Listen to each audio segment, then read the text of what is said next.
So interesting things going on in the Superman world.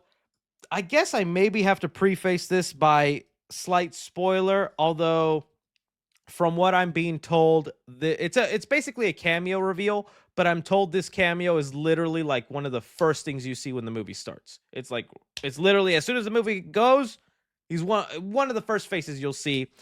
Um so I'll leave it up to you, but it's also something that's being spread like wildfire, so you might be seeing it. I'll start off with talking about the test screening. So again, we're getting reports that there were test screenings, and it does seem like it's accurate. There are supposedly even plot leaks. I'm not touching on that. I don't want to get into that. I don't want to look at it because I still want Superman mainly to surprise me and to look forward to it. We've been waited so long for a Superman movie. So if there are major plot leaks, not talking about those, not getting into that. I'm just going to talk about this person that got revealed that I don't think is the biggest cameo of the movie. I think it's just one of possible other cameos. So, anyways, one thing that was being talked about. Oh, and just to say, those test screenings, pretty positive. All the reports are saying that it's positive. It's great. Obviously, though, you still have to take that with a grain of salt. Let's not forget when The Flash was coming out in test screenings, everybody was saying it was the greatest comic book movie, that it was amazing, it was phenomenal, it was going to save DC. And what ended up happening? If you end up liking The Flash, you get criticized for it. I still really like The Flash. Granted, it's not the phenomenal, most amazing thing. I thought it was a pretty fun movie, all drama aside. But there's a lot of people that's like, that movie was garbage, and you garbage for liking it. So, again, take it with a grain of salt. But aside from those test screening reports, okay. What we had here is basically a scooper got a little petty, got a little angry, got a little upset. So we had here scooper that has given us a lot of right information in the past. Viewer Annan decided, you know what? I'm just gonna spoil who's playing the dad in Superman. So here is what happened. He was having a fight online on Reddit, which is always a great place to be. You guys see what my Reddit ends up looking like. And he said here, he was being accused of not really knowing his information, not being a scooper. And he said, "You mean like when I told people Wonder Woman 1984 wasn't nearly as good as they were led to believe?" Winky face. Either way, you're so close to realizing why I tell people test screening reports are meaningless. Jor-El is Bradley Cooper. There you go. You got something out of me because I'm too defensive when people call me a liar. Some Redditor called this scooper a liar, and he said, all right, I'm spoiling it. I'm spoiling. You don't believe me? I'm going to spoil it, and I'm going to ruin it for everybody. And now we know the thing we've been speculating on and wondering. Bradley Cooper going to play Superman's daddy from Krypton. And that's why I was saying, it said that he's also literally like one of the first things you see when the movie opens, because I'm assuming they're doing the thing where, you know, Krypton's about to blow up and then they're sending their baby to Earth. And we're going to see that. Okay. Couple of things about this, which is what I'll be talking about here, is there had been people speculating who is going to play Jor-El, because Jor-El in the past couple of movies is kind of a big deal. It started off with Marlon Brando, who, if you don't know, was one of the biggest actors in the world, the Godfather. I can't do a Godfather impression. You come to me, Superman, in my Kryptonian ship, and you want to know the history of our people? Terrible Marlon Brando, but I tried.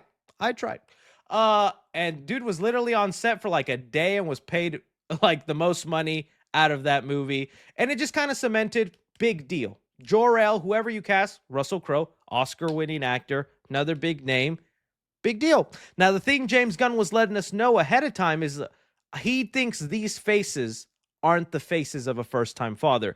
These look like the faces of a very aged person, maybe even a grandpappy. And so he didn't think that was the right look for his Jor-El. He wanted to go with someone younger, and he decided to go with Bradley Cooper, kind of being similar in age to David Cornsweet, or at least they'll make him look that way whenever they come to face in the Fortress of Solitude and whatnot. I think this is a good choice. I have no problem with that. I like it. Bradley Cooper's a good actor. He's got a relationship with James Gunn as being the voice of Rocket Raccoon, so I'm assuming that's where that came in. I just think maybe this is a little underwhelming because people were speculating names like Tom Cruise or like Leonardo DiCaprio. And I was just like, that would be huge. That would be like in our modern version of a Jor-El played by Marlon Brando. A Tom Cruise, Leonardo DiCaprio. Bradley Cooper is still a decent pick. Again, I don't think it's that level, but it's a decent pick, and I'm happy with it, and I'm fine. I guess it's just more now the backlash of all this, because now you're seeing a lot of people who are mad about the Superman. I was about to search up Superman leak and spoilers, but since plot details are out there, that's probably not the best way. And well, you just had a lot of fans talking about how pissed they are that just because a scooper was just feeling a little petty and insecure, he decided, I'm gonna spoil it. Screw it. I'm gonna just tell everybody. And this was apparently known under the scoopers.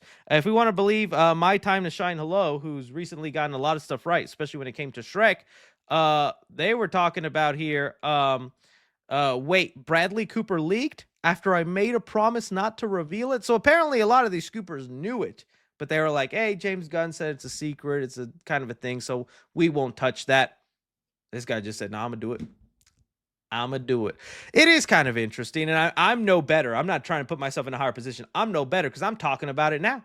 I'm making content about it. But that's also because I'm like, it's spreading like wildfire. Everybody's seeing it. If I ignore it, it's just be no points. Might as well just talk about it. And if you're here, it's because you want to be up to date. But like I said, I'm not going to talk about any huge spoilers about the movie or plot details coming out there. The only other thing I did see that I just don't know whether to believe or not was Daniel RPK did make this kind of like statement about the plot of the movie, which I found slightly interesting. Let me see if I can find it. This is kind of what he said. I'm assuming this is his discourse, this Discord, and all that. But he just basically say, can't reveal any spoilers yet, but we'll say one thing. It's not going to be for everyone. Movie is like a series of shorts, very episodic, no real plot. Yeah, it's just Superman facing one challenge after another. That's interesting. I don't know how to take that or even really kind of what that means, but I kind of doubt the Superman movie has no plot. I've been able to kind of decipher what the movie is going to be about, and if I'm wrong, I'm wrong. But like the plot I'm getting, because so far James Gunn has said that Superman is going to be um, Superman dealing in a world of kindness. Let's see what he said. We can expect a Superman who is about kindness, love, and compassion, while also being a very strong character. He is the best of humanity, even though he is an alien from outer space. He basically was, and we know the reverse Kingdom Come angle, where it's like Superman kind of teaching other superheroes who have become kind of like celebrity, kind of like the boys, abusing their look and power, and Superman coming in and being like, this is how we do things. This is how it is. And that's why we see him having trouble with other superheroes like Green Lantern and Hawkgirl when he's about to go into that room, and they're going to give him a stern talking to, because they're like, hey, come on, man, this is not how we handle things. You can't do that. But that's because Superman believes in doing the right thing as opposed to doing the thing that with sponsorships and whatnot. So I don't know if I believe that plot rumor that it's just a series of random things happening after another and there's no real plot. Seems like the plot is how to be a superhero, like how to be a superhero, or really how to present yourself to the world and be a symbol of hope and whatnot. That's what that's what I'm taking for it. But hey, we'll see what happens at the end of the day, though. Really interesting stuff. I'm, like I said, happy with Bradley Cooper as Jor-El. I think that'll be cool, and I can't wait to see the Kryptonian scenes when that happens and goes down. I'm definitely going to compare it to the Zack Snyder stuff, because I thought, other than the ship penises Zack Snyder threw in there, y'all remember them? Y'all remember the ship penises? Man of Steel pods.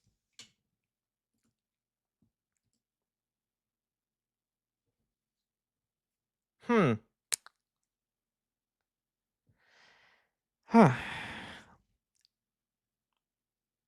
I'm going to be comparing that Kryptonian technology to Zack Snyder's. And again, this isn't even hate to Zack Snyder, because I actually really like Man of Steel. I'm a defender of it. And but that was interesting when I saw that the first time. And I was like, those are penises. Kryptonians. All right, cool. That's how we do it. Don't want to know what the portal to the Phantom Zone looks like. Those ships going into the Phantom Zone, coming out. All right, you get it. Let's move on now before I get canceled. All right, let's talk about some Doomsday.